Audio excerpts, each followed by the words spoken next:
আসসালামু আলাইকুম। আশা করছি সকলে ভালো আছেন। এটি ওয়ালটন 32 ইঞ্চি এলইডি টিভি। এটার যে সমস্যা সেটি হচ্ছে পুরো স্ক্রিন ব্ল্যাক। সচরাচর এরকম এর আগেও আমার একটি ভিডিও ছিল। তো সেরকমই প্রবলেম এই টিভিরও। দেখুন পুরো স্ক্রিন ব্ল্যাক। আবার টিভি খুলে দেখে নেব আসলে কি কারণে এই সমস্যাটি হচ্ছে এবং এই টিভিটি রিপেয়ার করে দেখাবো। টিভিটা খুলে নিচ্ছি। ওয়াও!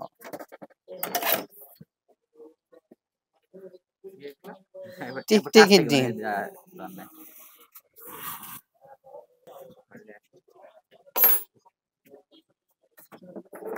টিভির ভিতরে টিকটিকির ডিম।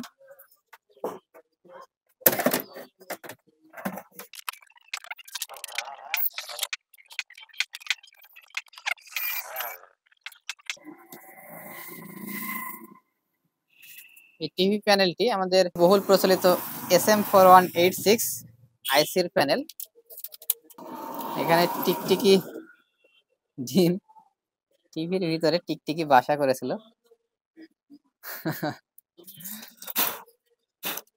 আমি এখানে দেখতে পাচ্ছি যে দুইটি লাইন কাটা এই দুই সাইডে। যে ভাই আমার কাছে এই টিভিটি পাঠিয়েছিল হয়তো তিনি চেষ্টা করে দেখেছেন। এখানে কিছু লাইন কাটা এবং এখানে লাইন কাটা, কিন্তু তাতেও টিভিটির কাজ হয়তো সম্পূর্ণ হয়নি। এই জন্য আসলে ভাই টিভিটি আমার কাছে পাঠিয়েছে। আসলে আমরা প্রথমে দেখে নিব যে এর ভোল্টেজ আছে কিনা। 1 ভোল্টেজ এবং এভিডিডি এই ভোল্টেজ গুলো যেগুলো থাকে। প্রথমে আমি টিভিটিতে পাওয়ার দিয়ে ভোল্টেজ চেক করে দেখে নিই। পাওয়ার দিলাম এবং টিভিটা আমি অন করতেছি।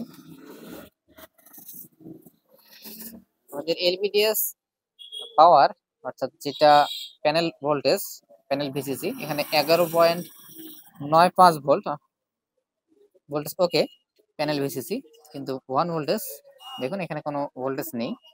আমরা ভোল্টেজ পাবো যে এখানে VONE1। হ্যাঁ, অনেকেই কিন্তু বিষয়টা জানেন, তবে এখনো পর্যন্ত আমি বিষয়টা অনেকের কাছে খেয়াল করেছি যে অনেক ভাই আমার কাছে জিজ্ঞেস করেন, ভাই আসলে কোথায় ভোল্টেজ পাবো, বিস্তারিত অনেক কিছু। তো যাই হোক, ভোল্টেজ পাওয়া যাবে এখানে ভন। আমি টিভিটি অন করতেছি, দেখবো যে সঙ্গে সঙ্গে ভোল্টেজ আসে কিনা। টিভি অন হয়েছে, তবে প্রথমবার একবার যদি ভোল্টেজ আসে, দেখুন 2 ভোল্ট এসেছিল, মানে ভোল্টেজ এসেছিল। যেহেতু এটি ডিজিটাল মিটার, তাই সঙ্গে সঙ্গে দেখাতে পারবে না। এখানে অ্যানালগ মিটার হলে কাঁটা উঠে সঙ্গে সঙ্গে দেখাতে পারতো, তবে আমি দেখেছি যে এখানে 2 ভোল্ট এসেছিল এবং এসে ভোল্টেজ ডাউন হয়ে গেছে। তার মানে আমাদের প্যানেলে কোথাও শর্ট আছে। আর প্যানেল শর্টেজের কারণে আসলে এই প্যানেলে এই ভোল্টেজটি বন্ধ হয়ে যাচ্ছে, ডিসি টু ডিসি আইসি এভিডিডি এবং এখানে ভন যে ভোল্টেজ সেই ভোল্টেজটি। আর ভোল্টেজ যেহেতু অফ হয়ে যাচ্ছে, তার কারণে আসলে স্ক্রিনে গ্রাফিক্স আসতেছে না। তো এই সমস্যা সমাধানের ক্ষেত্রে অনেকে যেটি করেন, আজকে আমি আপনাদের একটু বিস্তারিত এক্সপ্লেন করতে চাচ্ছি। সেটি হচ্ছে, এখানে যদি কাছ থেকে দেখায়, এখানে যে ভাই লাইনগুলো কেটেছিল এখান থেকে এ পর্যন্ত সিকেবি লাইন, এবং এটি হচ্ছে বাম সাইডে এবং এই পাশে হচ্ছে ডান সাইডে। এখান থেকে এই এখানে একটা নেগেটিভ পিন, নেগেটিভের পর থেকে আসলে সিকেবি লাইন। তো বেশিরভাগ ক্ষেত্রে আসলে যে লাইনগুলো শর্ট হয় সেটি হচ্ছে বাম সাইডের ক্ষেত্রে যদি বলি, সেটি হচ্ছে এটা, মানে প্রথম যে লাইন, প্রথমে নেগেটিভ লাইন, নেগেটিভের পরে একটি লাইন থাকবে, তারপর থেকে সিকেবি লাইনগুলা। তো প্রথম লাইনটা বেশিরভাগ শর্ট হয়, তারপরেরটা পরেরটিও শর্ট হয়। এবং আমি এই পাশে এই দুটো লাইন বেশিরভাগ ক্ষেত্রে শর্ট হওয়ার সম্ভাবনা থাকে। এবং ডান সাইডে ডান সাইডে হচ্ছে এই নেগেটিভ যে লাইনটি আছে, আমি আপনাদের একদম সহজভাবে বোঝানোর জন্য বলতেছি। এই যে নেগেটিভ লাইনটি পাবেন, নেগেটিভের পাশে যে লাইনটি আছে এর পরে যে লাইনটি, এটা মানে এই পাশের মতোই এই লাইনটি অধিকাংশ ক্ষেত্রে শর্ট হয় এবং এর পাশেরটি শর্ট হয়। তবে এর পাশের দুই ডবল যে লাইনটি আছে, দুইটা লাইন মিলে একটি লাইন, এই লাইনটি বেশিরভাগ ক্ষেত্রে শর্ট হয়। তো যাই হোক, অনেকে এই শর্ট ছাড়ানোর ক্ষেত্রে আসলে আমরা যেটা করি সেটা হচ্ছে লাইন কেটে দেই, কেটে দেওয়ার পর শর্ট ছেড়ে যায়। অনেক ক্ষেত্রে লাইন কাটার পর শর্ট ছেড়ে যায়, তবে স্ক্রিনে যে ভার্টিক্যাল লাইন আসে, অনেকের কমেন্ট এমন ছিল যে ভার্টিক্যাল লাইন আসে, ভার্টিক্যাল বার বিভিন্ন লেখা অনুযায়ী আসলে নো সিগন্যাল বা ছবি অনুযায়ী অনুযায়ী আসলে উপর থেকে নিচে ভার্টিক্যাল কিছু রেখ পড়ে। তো সেই সমস্যা সমাধানের ক্ষেত্রে অনেকে ভেবে পান না যে আসলে কি করে সমস্যার সমাধান করবেন। তো সেই সমস্যার ক্ষেত্রে যদি ভার্টিক্যাল লাইন আসে, বার আসে, সেক্ষেত্রে আসলে যে এই বারটি আসার কারণ হচ্ছে আমরা যে লাইনটি কেটেছি, মনে করেন এই লাইনটি কেটে দেওয়ার পর এখানের ফার্স্ট সেকেন্ড, মনে করেন সেকেন্ড লাইনটি কেটে দেওয়ার পর স্ক্রিন আসছে, ভোল্টেজ আসছে, সবকিছু আসছে, কিন্তু বার আসতেছে। সেক্ষেত্রে বুঝতে হবে যে এই লাইনটি কাটার কারণে আসলে বারটি চলে আসছে। আমাদের এই লাইনটি এই প্যানেলের ক্ষেত্রে প্রয়োজন আছে, ভিতরে আসলে এই কাজটি সম্পূর্ণ হতে পারতেছে না, বিধায় আসলে এই বারটি আসতেছে। তবে সব প্যানেলের ক্ষেত্রে হয় না এমনটা, মানে শর্টিং এর অবস্থার উপর নির্ভর করে। তো যাই হোক, এই লাইন শর্টেজ এর কারণে হয়তো বার আসতে পারে। যদি দেখেন যে বার আসতেছে, সেক্ষেত্রে লাইনটি জাম্পার করে দিবেন। করে দেওয়ার পর ধরে নেন যে এই লাইনটি জাম্পার করে দেওয়ার পর আবার ভোল্টেজটি বন্ধ হয়ে যাবে। সেক্ষেত্রে অন্য কোনো লাইন কেটে আসলে এই শর্টটি সারানোর চেষ্টা করার একটু দরকার আছে। কারণ প্যানেলে শর্ট, যে প্যানেলের যে লাইনগুলো গেছে, বিভিন্নভাবে লাইনগুলো গেছে প্যানেলের ভিতরে। তো শর্টটা হলে এই সাইডে হতে পারে, ডান সাইডে, অথবা বাম সাইডের দিকে হতে পারে, গ্লাসের ভিতর। তো যেই দিকে সাইডের অংশে বেশিরভাগ শর্ট হয়ে যাবে, সেই দিকটা অবশ্যই ভোল্টেজ বন্ধ করে দেয়, যার কারণে হলে ওই দিকটা কেটে দিতে হয়। তো সেটা হতে পারে ডান সাইড বা বাম সাইড। যদি বাম সাইড থেকে লাইন কেটে দিয়ে হলে ওই ভোল্টেজটা বন্ধ করা যায়, সেক্ষেত্রে শর্ট হয়তো ছেড়ে যাবে, এবং এই পাশ থেকে ভোল্টেজটা ঢোকার কারণে আসলে প্যানেলে যে সঠিক ছবি বা গ্রাফিক সেটি তৈরি হবে, ভার্টিক্যাল বার পড়বে না।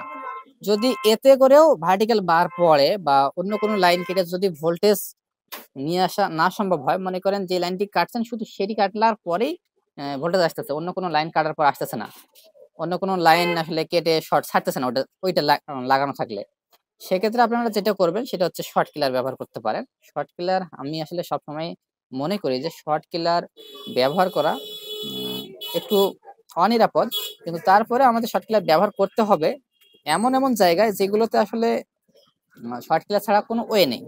যেমন ওই ধরনের প্যানেলগুলো আসলে অন্য কোনো ভাবে এখন পর্যন্ত সার্ভিসিং এর কোনো ওয়ে নেই। তো সেক্ষেত্রে লাস্ট চিকিৎসা হিসেবে শর্ট কিলার ব্যবহার করতে পারেন।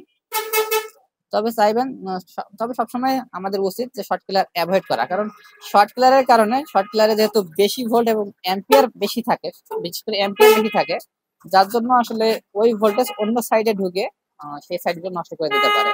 যেমন মনে করেন আমরা যদি টিকনের শর্ট কিলার ব্যবহার করি কোনো ক্যাপাসিটর শর্ট আছে কিনা সেটা ধরার জন্য, সেক্ষেত্রে ক্যাপাসিটর হয়তো লিকেজটা উঠে যাবে, তবে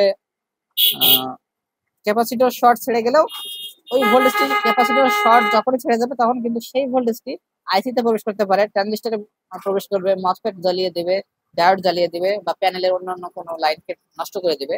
সেক্ষেত্রে শর্ট কিলার খুবই বুঝে সুঝে শুধু নির্দিষ্ট কিছু কিছু জায়গায় শর্ট কিলার ব্যবহার করা উচিত। ওকে, কফটি প্রথমে একটু মাইক্রোস্কোপ দিয়ে দেখে নেব। দেখুন এখানে ভাই চেষ্টা করেছে যে লাইনগুলো কাটতে, মনে হচ্ছে যে লাইনগুলো একদম কাটা পড়েনি বাম সাইডে। এবার যদি ডান সাইডের দিকে দেখি, দেখুন এখানেও ওই একই অবস্থা।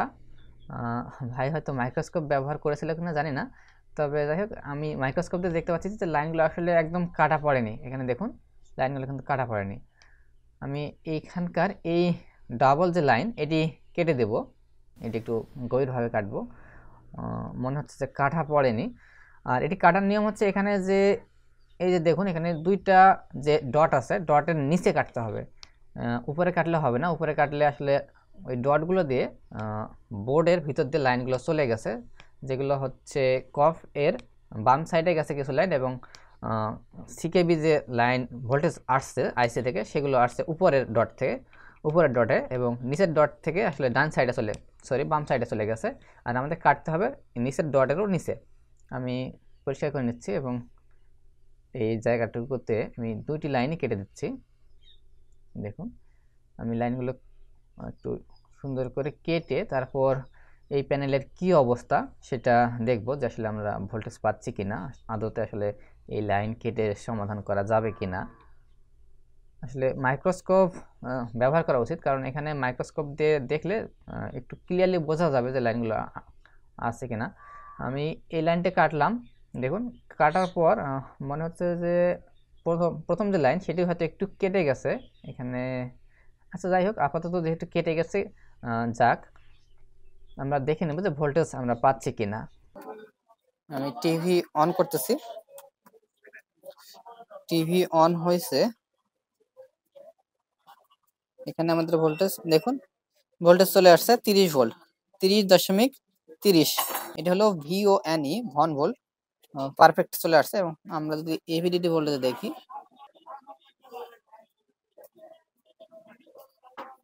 দেখুন এখানে 13 ভোল্ট, 13.82 বা 14 ভোল্ট ভোল্টেজ যেহেতু আসছে। আমরা এখন গ্রাফিক্স এর অবস্থা কি সেটা একবার দেখে নিই, কারণ কিছু লাইন কাটা আছে। ভাই ভুল করে হচ্ছে বাম সাইডে একটি লাইন কেটেছে এবং সিকিউর লাইন অবশ্যই একটি কেটেছে। আর ডান সাইডে যেটি কেটেছিল ভাই হয়তো বুঝতে পারিনি যে আসলে লাইনটি কিন্তু কেটে যায়নি।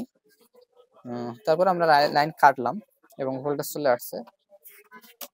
এখন আমরা দেখি যে আসলে গ্রাফিক্স এর অবস্থা কি।